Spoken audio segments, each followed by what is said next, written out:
Coping strategies की अगर हम बात करें, शादी को कामयाब और अच्छा खूबसूरत बनाने के लिए जो बहुत ही मौसर टूल है, जो सीख लेना चाहिए, शादी हो गई है तब भी कोई बहुत ज़्यादा देर नहीं हुई, अभी से सीखा जा सकता है। और अगर शादी नहीं हुई तो ये सुनहरा मौका है इस चीज़ को सीखने का, और वो है इफ़ेक्टिव कम्युनिकेशन।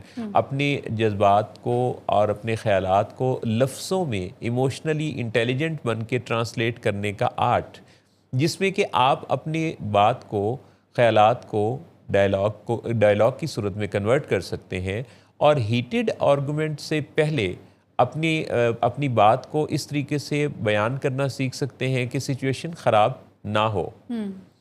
तो इसमें कई दफ़ा ऐसा होता है कि हमने बिल्कुल तहैया सा किया होता है, ठाना होता है ये कि अब हम जो बात कर रहे हैं इस बात में, इस डायलॉग को हमने विन करना है। बुनियादी गोल उसमें ये होता है कि हम इस डायलॉग में हमने जीतना है और दूसरे को हराना है, यानी हम कोई विन करना चाहते हैं। यहाँ से सिचुएशन ख़राब होती है, क्योंकि बात को पहले समझे फिर समझाएं वाले नुक्ता नज़र पर, स्किल पर अगर हमने कुछ काम किया होगा तो हमारी बात को समझकर समझाने में जो सलाहियत है वो अच्छी मदद देगी।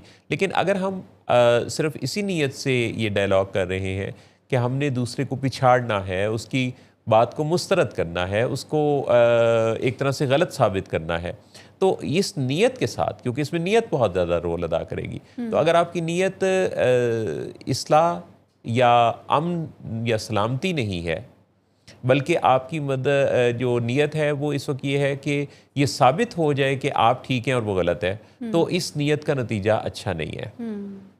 बड़ी खूबसूरत बात की आपने मोहसिन साहब।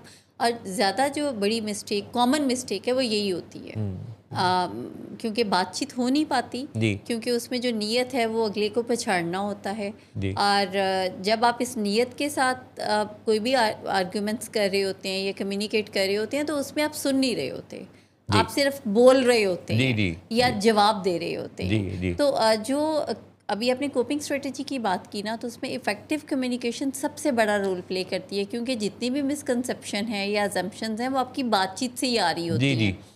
इफ़ेक्टिव कम्युनिकेशन में ये है कि you just have to basically learn crucial conversation क्या होती है, यानी मुश्किल बातचीत को आसान कैसे बनाया जा सकता है और मुश्किल बातचीत को कैसे किया जा सकता है। अच्छा, जब आप ये स्किल सीखते हैं उसमें 2-3 बड़ी मेन सी बात है। जैसे पहले तो आपने ये डिसाइड करना है कि आप पूरे दिन में, ये नहीं कि जब भी बीवी पे नज़र पड़ी या जब भी शौहर पे नज़र पड़ी तो आप कच्चा धुआं ही फेंकेंगे। मतलब आप वो मुश्किल बात जो है या कोई भी ऐसी बात है जो कि तकलीफ देह है, हर लम्हे आप वही बात करें। खाना खा रहे हैं, आप उसी बात को रिपीट कर रहे हैं। आप एक टाइम डिसाइड करेंगे कि अच्छा ये जो एक मुश्किल बात है जो कि मैंने आपसे करनी है, तो आप बता दें किस टाइम पे करें। मेरा ख्याल है कि शाम 7 बजे करते हैं। और ये जो बात है इस पे जब आप एक टाइम देते हैं, अगला बंदा इसे आप टाइम बाय करते हैं, तो आप उस टाइम पे बैठते हैं और बात जो है, यानी वो जो एक बात है आपकी जो आप करना चाह रहे हैं, जो क्रूशल है, वो कोई 1 से 1.5 मिनट से ज़्यादा नहीं लंबी होनी चाहिए, घंटों नहीं चलना चाहिए, उसके ऊपर पंचायत नहीं बैठनी चाहिए। उसके बाद आप ये भी डिसाइड करते हैं कि अगर ये आर्गूमेंट्स हीटेड हो गए, यानी बात का कोई हमें रिक्वायर्ड रिजल्ट नहीं मिल रहा, हीटेड आर्गूमेंट हुए, तो हम उसको कंटिन्यू नहीं करेंगे, हम उसके बाद सेफ एग्जिट ले लेंगे। अच्छा, सेफ एग्जिट पे अक्सर मुझे बड़े दिलचस्प सी सूरत हाल भी सुनने को मिलती है मोहसिन साहब। जैसे सेफ एग्जिट पे लोग समझते हैं कि नहीं, अगर रिक्वायर्ड रिजल्ट आ रहा तो वो उठते हैं और दरवाज़ा मार के चले गए कि हमने तो एग्जिट ले लिया था, या मेज़ पे हाथ मार दिया या कोई चीज़। ये सेफ एग्जिट नहीं है। ये तो समझे एक और मसला आपने पैदा कर लिया। सेफ एग्जिट ये है कि आप उस गुफ्तगू से एग्जिट लेंगे। आप कहेंगे कि अच्छा इस पे अब अभी फ़िलहाल में मज़ीद बात नहीं होगी, लेट्स टॉक समथिंग एल्स। चलो चाय का कप पीते हैं, या चलो कहीं और चल के बैठते हैं, या कोई और कपड़े, जूते, खाना पीना, बच्चे की बात, कारोबार की बात, कोई और बात करें। आपने उस गुफ्तगू से एग्जिट लेना है विद गुड फीलिंग। तो जब आप एक दूसरे को गुड फीलिंग दे के एग्जिट ले लेते हैं, तो उसके बाद अगले दिन या फिर 1-2 दिन के बाद आप उस क्रूशल टॉक पे दोबारा से टाइम सेट करके बात करें।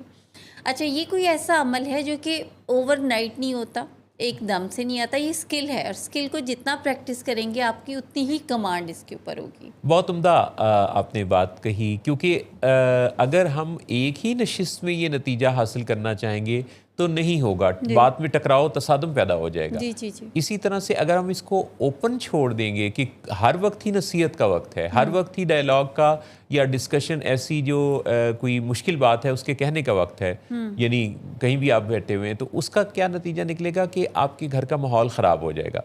टाइम को मखसूस करके प्री डिसाइडेड टाइम के स्लॉट के साथ और फिर उसको यानी खूबसूरत मोड़ पर ही ख़त्म करना है, और जहाँ डायलॉग ख़राब होने लगे तो उसको फिर पर रखना है। तो फिर पर जब बात रखते हैं तो सिचुएशन ख़राब नहीं होती और एक दूसरे के साथ ताल्लुकात ख़राब नहीं होते और इज़्ज़त व एहतराम वाला लहजा भी बरकरार रहता है। बहुत खूबसूरत बात की आपने। अच्छा, और ऐसे ही मोहसिन साहब फिर कॉन्फिडेंस भी डेवलप होता जाता है, मतलब कपल्स का। जी। और जब उन्हें एक पीसफुल सा इन्वायरमेंट भी मिलना शुरू हो जाता है और कॉन्फिडेंस भला मैं किस उसमें कह रही हूँ कि डेवलप हो जाता है, क्योंकि उनमें ये चीज़ डेवलप हो जाती है कि अच्छा हर दफ़ा मेरा जब आमना सामना हमारा होगा तो वही बात नहीं होगी। हाँ जी जी। तो उससे भी अवॉइडेंस आती है ना। तो पहली बात है कॉन्फिडेंस डेवलप होगा, अवॉइडेंस ख़त्म हो जाएगी, साइलेंस जो ट्रीटमेंट है वो नहीं रहेगा जिसे हम स्टोन वॉलिंग कहते हैं, और आपकी मसले पे बात भी शुरू हो जाएगी। बिल्कुल। एक इसके साथ एक बहुत अहम बात है कि ख़वातीन जो सबसे बड़ी गलती करती हैं ना मोहसिन साहब, वो अबेंडन करने की गलती करती हैं। वो जो फियर जनरेट करती हैं ना बच्चों में भी और शोहरों में भी, वो कि मैं छोड़ दूँगी। ख़वातीन जो सबसे बड़ी गलती करती हैं वो ये करती हैं कि मैं छोड़ दूँगी, तो आप कैसे इसको डिफ़ाइन करेंगी? देखिए, जब ख़वातीन ये कहती हैं ना कि मैं तुम्हें छोड़ दूंगी या मैं चली जाऊंगी, तो Aahista Aahista it's a human brain, उसका मैकेनिज़्म है कि वो अपना प्लान सोचना शुरू कर देता है, क्योंकि फाइट और फ्लाइट होती है ना। वो प्लान शुरू कर देता है सोचना, और ये अपने आप को डिस्टेंट करके भी डिस्टेंट नहीं हो पाती, ये खामोश होके भी इनके अंदर वो तूफान जमा हो रहा है। एग्जैक्टली, मतलब अब ये this is a common sense solution, यानी मैं तुम्हें छोड़ दूंगी, जबकि उसके पीछे ख़वातीन की सोच क्या होती है कि नहीं, छोड़ना तो मैंने नहीं है, कहाँ जाना है। वो वार्निंग दे रही होती है कि शायद मैंने ये कहा तो ये ज़्यादा करीब हो जाएगा। एग्जैक्टली। अच्छा, मर्द भी जो हैं वो जो सबसे बड़ी मिस्टेक करते हैं, जैसे ख़वातीन फियर ऑफ अबेंडनमेंट का करती हैं क्रिएट, मर्द जो हैं वो ताल्लुक़ ख़त्म करने की बात करते हैं, जैसे डिवोर्स की बात करते हैं, सेपरेशन की बात करते हैं, दूसरी शादी की बात करते हैं। अब ये वो थ्रेट्स हैं जो किसी भी रिश्ते